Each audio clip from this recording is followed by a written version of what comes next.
Bonjour, bienvenue sur le circuit Bugatti, bienvenue au Mans pour cette conférence de presse Honda Racing. Une conférence de presse basée sur un nouveau slogan, sur une nouvelle identité, Born to Race. J'ai à mes côtés Sébastien Pernel, le directeur du marketing et de la compétition chez Honda France. À ses côtés, Bruno Skotnicki, le responsable relations presse chez Honda France. Alors Sébastien, Born to Race, qu'est-ce que ça veut dire ? Bonjour Eric, allez je retire le masque. Alors Born to Race, c'est le nom de... Tout d'abord, c'est le slogan de la CBR 1000 RRR qui a été lancée en 2020.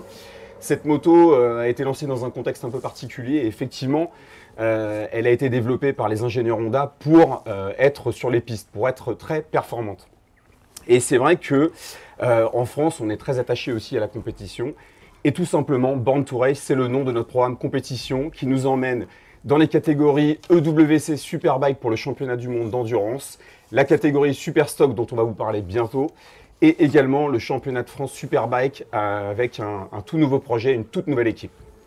Alors, ce programme Born to Race, eh bien, il est dans l'ADN Honda, évidemment. On va parler évidemment de la tête de proue de ce projet en championnat du monde d'endurance avec le team FCC TSR Honda France. Mais d'abord, ce team, c'est un petit peu aussi cet engagement, c'est la philosophie Honda avec Soichiro Honda, le fondateur de la marque, qui déclarait « If Honda does not race, there is no Honda ». En gros, si l'on peut traduire sommairement, mais je pense que vous serez d'accord avec moi Sébastien, c'est en gros, la course, c'est l'ADN de Honda. Totalement, voilà. Totalement.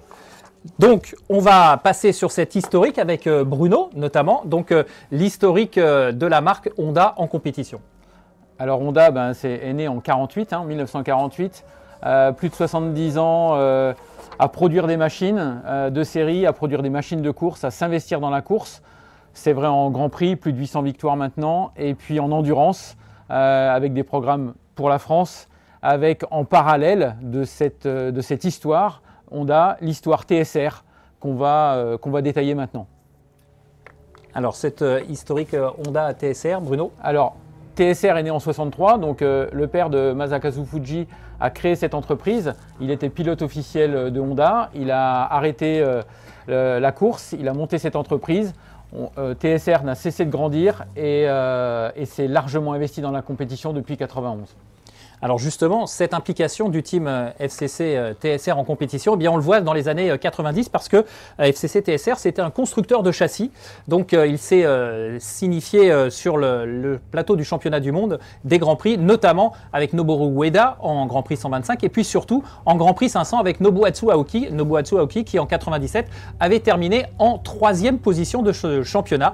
Et cet investissement en tant que constructeur des châssis eh bien, va durer jusqu'à l'année 2000 où le team terminera, ou FCC TSR terminera en 13e position avec le pilote néerlandais Jürgen van der Goober. Voilà pour le côté Grand Prix. Maintenant, on passe au côté endurance. Alors, on va détailler l'historique. D'abord, la participation de FCC TSR en tant que team, parce qu'au début de l'arrivée de FCC TSR, ils étaient sous leur propre nom. Donc, vous le voyez en bas de l'écran, il y a deux distinctions qui sont faites. D'un côté, la participation au championnat du monde d'endurance, 2 saisons, 8 courses, un podium au 24 heures du Mans, c'était leur première année. Et puis ensuite, surtout, un gros historique du côté de Suzuka avec 27 participations, 3 victoires et 9 podiums. Maintenant, on va passer à la partie strictement Honda France avant ce regroupement des deux entités. Donc, Honda France depuis 1976 en compétition, 22 saisons, 53 victoires, 13 victoires au bol d'or, 10 aux 24 heures du Mans, 75 podiums et 11 titres de champion du monde. Et puis, évidemment, la chose qui nous intéresse aujourd'hui, sur laquelle on va continuer de développer, eh bien, c'est depuis 2017, cette association FCC TSR Honda France, messieurs. Donc, c'est votre 4e saison. 14 courses disputées, 5 victoires. Donc, si on veut résumer, c'est en gros une course sur 3 à l'actif de FCC, TSR Honda France. Premier au bol d'or, 2 fois vainqueur des 24 heures du Mans. Et donc, la dernière fois, c'était en septembre 2020, ici même. Donc, vous êtes les tenants du titre pour cette édition 2021. 8 podiums et donc un titre de champion du monde. Voilà donc pour le côté historique. On va passer maintenant au calendrier. Vous le voyez, 5 épreuves cette année pour le championnat 2021. On commencera ici même au circuit Bugatti au Mans dans un peu plus de 3 semaines, un petit peu moins de 3 semaines. Il y aura des essais pré 24 heures officiels dès la semaine prochaine. Ensuite, nous irons en Allemagne, au Portugal, au bol d'or, donc sur le circuit du Castellet, pour terminer par la grande finale de Suzuka avec le coefficient de 150% pour les points marqués, mais aussi un rendez-vous d'importance, messieurs, ça vous me contredirez pas, parce que Suzuka, eh bien, c'est à domicile, évidemment. On va rappeler que FCC TSR, les ateliers de FCC TSR, pardon, je vais y arriver, sont situés à quelques hectomètres à peine du circuit, donc ça sera forcément un rendez-vous d'importance pour toute l'équipe. Alors, Sébastien, on a vu un petit peu le projet dans sa globalité. Maintenant, on va rentrer un petit peu plus dans les détails, avec notamment la présentation de cette équipe, FCC TSR Honda France. Alors, on a tendance toujours à dire que ce team, c'est un team franco-japonais, mais en fait, c'est bien plus que ça, c'est un team international. Exactement, Eric, tu as raison. Alors, vous le voyez à l'écran, bien entendu, ce team a pris ses racines au Japon, à Suzuka, tu viens de le rappeler. Il est mené par Masakazu Fuji, patron emblématique de TSR et team manager de cette équipe, entouré par deux personnages importants, Akiyama et Omori, bras droit, bras gauche, project leader d'un côté et le chef ingénieur en charge de la télémétrie, la data, etc. Accompagné également de Nakajima et Bové que vous voyez à l'écran. Il y a également un team complémentaire qui vient compléter cette équipe, notamment sur les courses de 8 heures de Suzuka, avec un staff détaché par FCC, la société FCC. Pour l'Europe, tu en parlais également, on a une partie espagnole et suisse que vous voyez à l'écran, qui est emmenée par Bruno Boggiano. Et cette équipe a déjà une belle expérience en compétition en endurance, mais aussi dans les championnats locaux en Espagne. Et enfin, l'équipe française. Alors justement, l'équipe française, on le voit surligné en dessous, Staff Honda France. Alors Staff Honda France, ça veut dire quoi? Parce que j'imagine que vous êtes impliqué évidemment dans le team, mais que chez Honda France, vous avez un tout autre métier. Alors effectivement, tu as raison Eric, vous le voyez à l'écran, nous avons 6 personnes missionnées de chez Honda France pour supporter ce projet en championnat du monde avec Bruno et moi-même. On va parvenir, alors Bruno est responsable des relations presse et moi du marketing, compétition événementielle. Dans ce projet, nous apportons un soutien qui est d'ordre logistique, de coordination, parce qu'effectivement c'est un projet international, avec les contraintes actuelles, c'est pas évident aussi de gérer. Et on a aussi un support technique avec nos deux Laurent qui aide à la pneumatique, à la gestion des pneumatiques, Pierre Guyot qui est patron chez nous du développement réseau et des méthodes commerciales, qui est aussi au support des pilotes, et Ludovic Devos qui va assister l'équipe notamment sur toute la partie technique et réglementation, notamment sur les 2 manches françaises.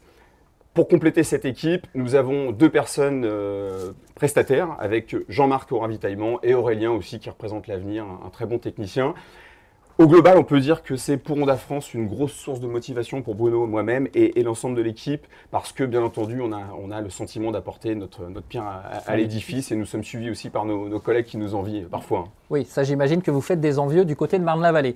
Alors, on a vu l'équipe technique, on a vu la présence internationale, et maintenant, évidemment, on va s'intéresser au trio de pilotes, parce qu'on parlait d'une équipe internationale, mais du côté des pilotes, là aussi, il y a un petit peu de changement, avec un trio de tous horizons venus, avec évidemment en premier le français Mike Di Meglio. Mike Di Meglio, donc un titre de champion du monde avec FCC TSR. Alors là, on vous rassure, sur cette fiche d'identité, ce n'est que le palmarès en endurance, mais on rappelle que Mike a été champion du monde en Grand Prix 125, donc 2 victoires au Mans, 2 victoires au bol d'or.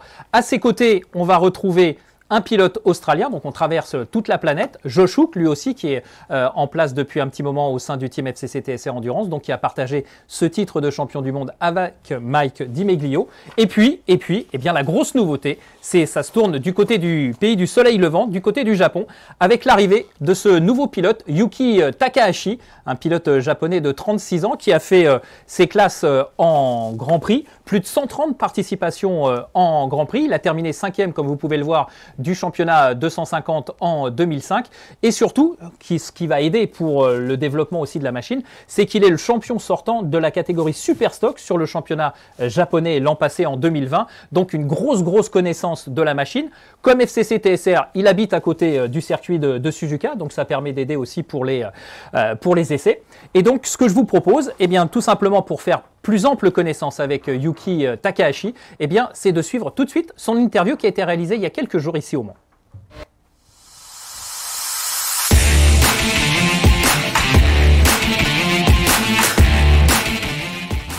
そうですね、藤井さんとはもちろん日本では TSR ってものすごく有名ですし、8体でセカンドチームのライダーにも選んでもらったこともあって、そういうつながりから、去年ですねルマンに行く前のテストに誘ってもらって、で、その後に、来年一緒にやらないかという話になって今に至ります。そうですね、まさか1年前はここにいるとは全く思ってもいなかったですし、本当にまた世界チャンピオンというね新しい挑戦ができることに非常に嬉しく思ってます。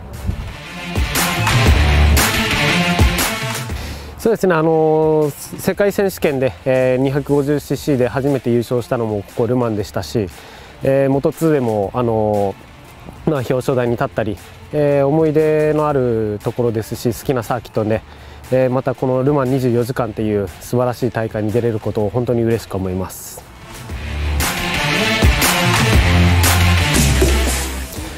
そうですね、今回初めてマイクとジョシュと、元世界チャンピオン2人と、テストをしたんですけど、すごくバイクのフィーリングの感じ方もすごく似てましたし、あとはもう自分がどんどん2人に合わせて、タイムをね近づけていけるように頑張りたいと思います。そうですね、もちろんここで戦う以上は、世界チャンピオン奪還というところに僕の走り一つで、手に届くところにあると思いますので、全力で世界チャンピオン奪還を狙って頑張りたいと思います。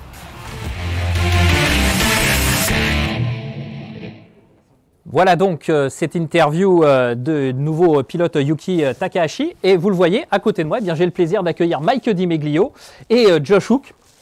Good morning. Bonjour. Bonjour Mike. Good morning Bonjour. Josh. Alors, I'm sorry, I begin with Mike and then I come back to you, okay? Right. Mike, on l'a vu, votre nouveau partenaire, il est plein d'ambition. Comment ça s'est passé l'intégration de Yuki dans le team? Ça s'est très bien passé. Après, voilà, Yuki a quand même un beau palmarès en Grand Prix. Il a gagné Le Mans, il a fait plein de podiums en 2,5, il a roulé en MotoGP. Donc, on savait qu'on avait quelqu'un de fort qui arrivait. Donc, il roule au Japon sur des stocks Honda. Donc, on s'inquiétait pas trop. Et puis aussi, surtout l'année dernière, c'était lui qui avait quand même beaucoup roulé avec la moto au Japon. Et quand on est arrivé pour les 24 heures, la moto était prête. Donc, je pense que la victoire, elle était un peu due aussi au travail qu'il avait fait derrière avec TSR. Donc voilà, on a essayé de prendre les choses comme d'habitude, un nouveau coéquipier qui arrive, essayer de l'intégrer au mieux, lui donner toutes nos clés de l'endurance qu'on connaît, et puis essayer de faire un beau trio. Je pense que ça s'est bien passé les premiers essais. Oui, c'est ce que j'allais vous poser comme question. Il y avait des essais il y a quoi? Il y a 2 semaines ici, et visiblement ça s'est super bien passé parce que vous, en plus, vous étiez très cohérent au niveau en termes de chrono. En termes de chrono, il est très cohérent, aussi en termes de sensations. Voilà, ce qui est intéressant, c'est que maintenant il sait ce qu'on a besoin. Comme ça, quand ils vont faire des essais au Japon, ils peuvent continuer à faire évoluer la machine dans le bon sens. Et voilà, on va dire qu'il y a eu un bon début, il faut continuer sur la lancée. Ok, merci Mike. Josh, just first question, what is your feeling facing this new season with the new teammate, with still continuing with Mike on the new season? So what is your feeling actually? I think we're feeling confident. You know, we had a test here a couple of weeks back and everything was very positive. The bike is working great. Straight from the garage, we rolled it out after having such a long break and everything was good. We were much faster than what we were last year. So obviously I think the track was in good condition too, but not taking anything away from the team. I think they've done some work in the pre-season there and come this season with a bike that's going to be competitive. So feeling confident with that. New teammate Yuki, he showed speed straight away. So you know, everything is going in the right direction for the moment, and looking forward to. Obviously, we have a test next week as well. So looking forward to that, and also just the forget. race. I have to translate. Yeah. Yeah, but no, it's okay. I just translate the first part. So, Josh expliquait que oui, effectivement, ça s'est très très bien passé. Ils ont eu des essais il y a de cela quelques jours. Ça s'est très bien passé parce qu'après des mois sans rouler, mais ils se sont tout de suite retrouvés dans le bon rythme, dans le rythme qu'ils avaient auparavant. Donc c'est vrai que du côté du team japonais, comme l'a expliqué Mike, il y a eu du travail de fait, mais ça s'est très très bien passé. C'est surtout cette confiance que donne la moto aux pilotes, parce que tout de suite, ça c'est le point sur lequel il a insisté, eh bien on s'est retrouvé dans les bons chronos comme l'expliquait Josh. Sorry, just for the translation. What is now did you change something on the way to work with Yuki because he's new in the team? Did you try to manage something different, or you share the same way of working? We share the same way of working. Nothing really changes in the box. He has a lot of experience on the Honda machine anyway, so he was able to come to our team and be competitive straight away. So you know, what we've done in the past seems to work and has won championships, has won races. So we didn't want to change anything, didn't want to change the structure as such. But he's slipped in there nicely and he's doing a good job.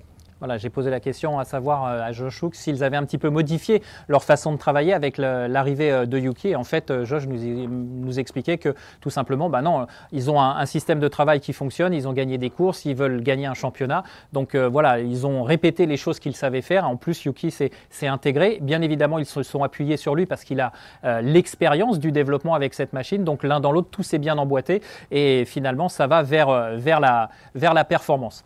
OK. Thank you, guys. Next step is test next week. Yeah. C'est ça, Mike? C'est ça, mardi, mercredi, les préments. Donc, hâte de les commencer pour voir encore l'évolution parce que le team continue à travailler derrière. Et je pense qu'à chaque fois qu'on monte sur la moto, on sent de mieux en mieux. Donc, il faut continuer à progresser. Your feeling for the next test? Yeah, feeling good. We had a good test last time out, so I'm just looking forward to focus more so on the race pace this time round. So I think everyone's in a good position. We can look forward to this. Ok, voilà, donc Josh qui nous expliquait que oui, il y aura des tests la semaine prochaine et on va surtout travailler sur le rythme de course pour être bien placé par rapport à nos adversaires. Allez, on va marquer une petite pause dynamique avec un jingle et on se retrouve tout de suite avec Sébastien et Bruno.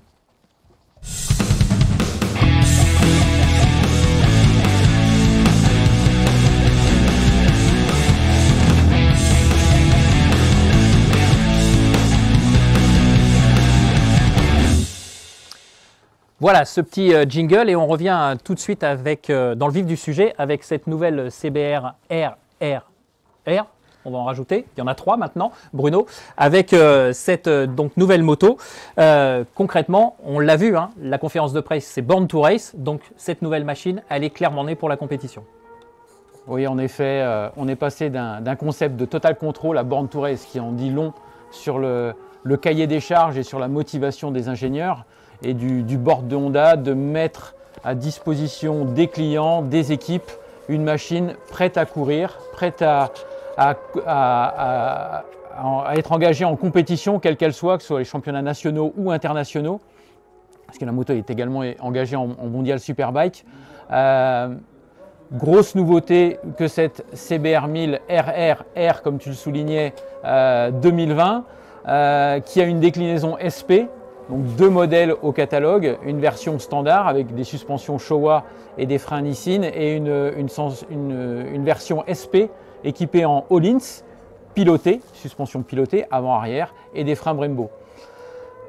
Beaucoup de technologies sur cette machine, les dernières technologies développées par Honda, développées pour le MotoGP, développées également pour la MotoGP qui avait été mise sur la route, la RC 213 VS, ont été insérés dans cette toute nouvelle moto, que ce soit au niveau du châssis, du moteur et même de l'aérodynamique.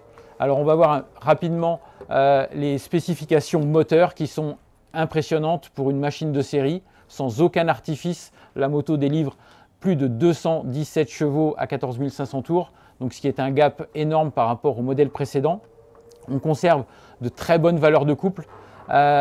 L'alésage et la course sont repris de la RC 213V, donc qui est d'un point de vue réglementaire limité à 81 mm en alésage. Grosse collaboration avec le HRC pour le développement de cette moto qui, en plus de ce moteur incroyable, aux performances incroyables, nous apporte des solutions technologiques aussi au niveau de l'aérodynamisme avec ces fameux ailerons qui ont fait leur apparition sur la Fireblade en 2020. Pour apporter le même niveau d'appui finalement que la machine utilisée par le team Honda Repsol avec la RC 213V de 2018. donc ce qui n'est pas négligeable et ce qui aide les pilotes énormément sur les entrées de courbe. Fonction anti-wheeling à l'accélération également pour ces ailerons, mais également plein d'électronique, anti-cabrage, contrôle de traction, énormément d'électronique, tout le savoir-faire de Honda dans cette machine qui, on va le voir, Avec sert de référence à notre moto d'endurance du team FCC TSR. Et pour 2021, des évolutions très significatives. Le team TSR au Japon a énormément travaillé pendant la période hivernale. C'est ce qui fait également, comme le disaient Josh et Mike, c'est que d'entrée aux essais d'il y a 2 semaines, la moto était très performante, très facile à placer sur la piste. Des équipements un petit peu différents, puisque là, on n'a que du matériel très très haut de gamme, du matériel d'usine au niveau des freins, au niveau de la suspension. On a un nouveau fournisseur d'échappement, on va y revenir tout à l'heure, avec Remus qui fait son apparition sur la moto. Et puis un gros travail également au niveau de l'électronique pour améliorer encore les performances qui étaient déjà très très élevées l'année dernière au mois d'août pour cette course de 24 heures. Donc gros travail de la part d'Omori, donc le chef ingénieur en électronique. Et Akiyama de son côté, lui s'est attaché à développer beaucoup de pièces, de l'arrière de cadre, le carénage, le bras oscillant, pour rendre la moto encore plus stable, plus performante, plus légère que ce que nous avions au mois d'août l'année dernière. Ouais, et on le sait souvent en endurance, ce sont les petits détails qui font les différences, surtout quand la machine doit s'arrêter au stand. Alors justement, derrière cette équipe, derrière les hommes, eh bien, il y a aussi des partenaires. On les découvre actuellement. Donc autour de Honda France, il y a bien sûr FCC pour les embrayages. Il y a le pneumaticien Bridgestone. On a également le lubrifiant Motul, qui est un partenaire emblématique de Honda et notamment des campagnes de Honda France en endurance.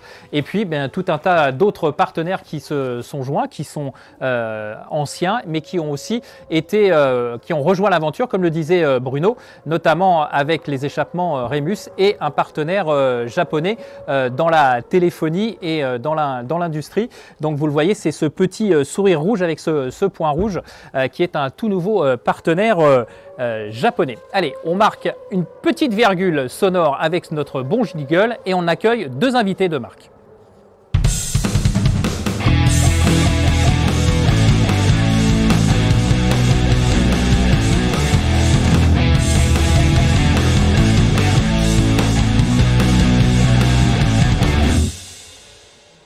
Voilà, je vous le disais, après cette petite pause, eh bien, 2 invités de marque en la personne de Masakazu Fujisan, qui est le chef d'orchestre de ce team FCC TSR Honda France, et François Ribeiro, qui est le chef d'orchestre, lui, eh bien, du championnat pour le compte d'Eurosport Events. Bonjour messieurs.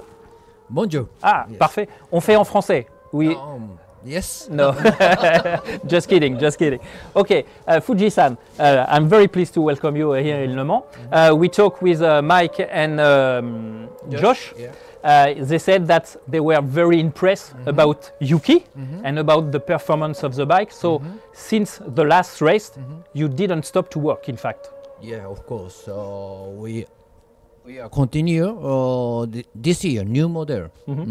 Yeah, much better. Much better. Yes. Okay, and what is now the target? I know you lost the world title last year, but we don't talk about the past. I guess you're focused for a new title for this year. Yeah, we are only one target, World Championship. Yeah. Yes. And one big news, big change in the lineup. It's Yuki-san, who is joining the team. It's very important for you to get a Japanese rider. Oh yeah, this situation in the world is a crazy situation. We need testing and checking.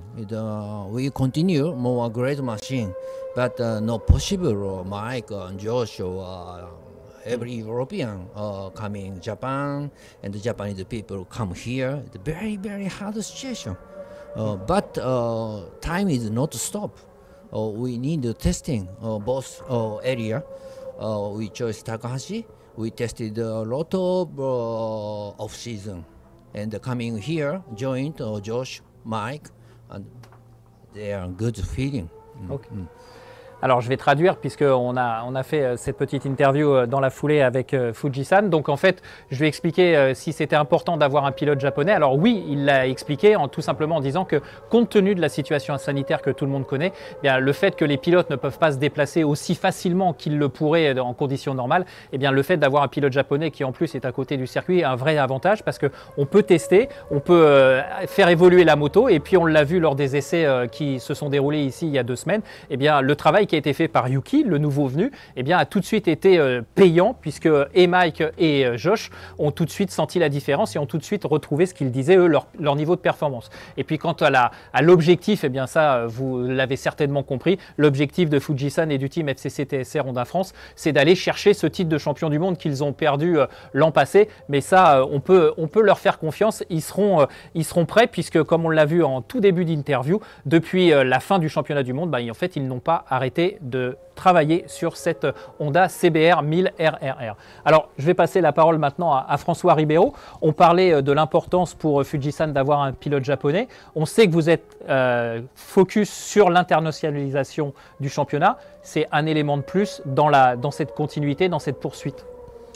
Complètement. Nous, on est ravis. Déjà, faut pas oublier que Fujisan, c'est le premier team japonais qui, quand on est arrivé, nous, dans le championnat, quand j'ai appelé les teams japonais les meilleurs à venir sortir du Japon, sortir des 8 heures de Suzuka et venir se battre dans le championnat du monde, c'est le premier qui m'a dit j'y crois, je vais venir et je serai le premier. Je lui ai dit c'est super, je lui ai dit j'espère que tu seras pas le premier et pas le dernier, et on voit que il a clairement ouvert une voie, hein. La concurrence s'organise, le renforcement des liens, la coopération entre les deux grandes terres d'endurance que sont le Japon et la France se poursuit. Il y a un deuxième team franco-japonais qui va être un adversaire terrible pour Honda FCC TSR. Les deux sont parrainés par Motul d'ailleurs. C'est un joli trait d'union. Donc nous on est ravis de la manière dont Fuji construit son team, développe son team entre la France et le Japon. Pilote japonais, ça fait un moment que je lui dis faudrait faire. J'aimerais bien, mais voilà, on est en promoteur du championnat, c'est pas nous qui recrutons les pilotes, nous on peut juste encourager, parce qu'il faut comprendre que l'endurance, le championnat du monde d'endurance est devenu quelque chose année après année de très important au Japon qui se développe. Maintenant, toutes les courses, Le Mans, le Bol d'Or, Oschersleben, Estoril, toutes les courses sont diffusées en intégralité au Japon, et que maintenant le WC au Japon c'est quasiment le même niveau de couverture que la MotoGP. Donc avoir des pilotes japonais qui se battent au Japon, à Suzuka, mais qui viennent aussi participer au Mans, c'est quelque chose de très important pour le développement du championnat. Donc écoute, je lui souhaite, je sais quel est son objectif. Oui, il l'a clairement annoncé. Moi, mon job, c'est d'essayer de faire que le sien soit le plus difficile possible. Parce que s'il est difficile, ça veut dire que la valeur du championnat monte, et clairement la valeur sportive du championnat, quand on voit l'entry list des 24 heures du Mans Moto, on se dit que... Oui, plus de 50 motos au départ, on le rappelle. Et puis le volume sportif, la densité sportive des motos qui peuvent jouer ou la gagne ou des podiums est juste phénoménal. Donc moi je suis content. Parfait. Merci François. Thank you very much. Domo arigato. Hi, thank you. Et puis on va maintenant regarder un petit peu les moyens de suivre justement, on en parlait, les évolutions du team FCC TSR Honda France pendant toute la saison. Vous le voyez, les principaux réseaux sociaux sont affichés sous vos yeux et vous pouvez évidemment suivre en temps réel, quasiment maintenant sur les réseaux sociaux, les exploits du team FCC TSR Honda France. Du côté de la couverture télé, François Ribeiro en parlait il y a quelques instants. Donc du côté du Japon, eh bien, vous avez la possibilité de suivre le team sur Hulu TV. Du côté de l'Océanie, donc ça c'est pour Josh Hook, eh bien on ira sur motorsport.com. Et puis pour tout ce qui concerne l'Europe, eh bien là vous aurez le choix. Il y a évidemment Eurosport qui fait un travail de couverture énorme avec Eurosport Player en intégralité et Eurosport 2 qui retransmettra la plupart des manches. Ce sera évidemment en direct. Et puis sur la TNT, sur le réseau français, vous avez la possibilité de suivre les épreuves sur la chaîne L'Équipe. Voilà pour le programme télé, la couverture télé. Du côté de la communication, parce que je vous rappelle que si vous nous suivez, si vous suivez cette conférence de presse, amis journalistes, eh bien, sachez également que vous pouvez poser des questions. On fera une séance de questions-réponses à la fin de cette conférence de presse. Donc, n'hésitez pas à poser vos questions. Mais dans le cours de la saison, si vous avez d'autres questions et si vous voulez aller plus loin, vous avez les contacts qui s'affichent devant vous à l'heure actuelle. Voilà. Et puis, avant de tourner cette page du FCC TSR Honda France, eh bien, on va avoir une pensée émue pour Arturo Tyson qui nous a quittés malheureusement en début d'année, victime d'un problème de santé. Il avait été pilote, il était même monté sur le podium lors de la première participation de Honda FCC TSR ici au Mans. Donc, on pense très fort à lui et on pense évidemment très fort à sa famille. On arrive au terme de cette conférence de presse. Je vous remercie énormément. On va remercier également l'ensemble de nos invités et puis la régie technique du circuit Bugatti du Mans. Voilà, on espère que vous avez appris plein de choses, que ça va vous donner envie de suivre à la fois le championnat du monde d'endurance FIM EWC et le championnat de France Superbike. Je vous souhaite une très bonne journée et à très vite sur la piste pour suivre les motos du team Honda France.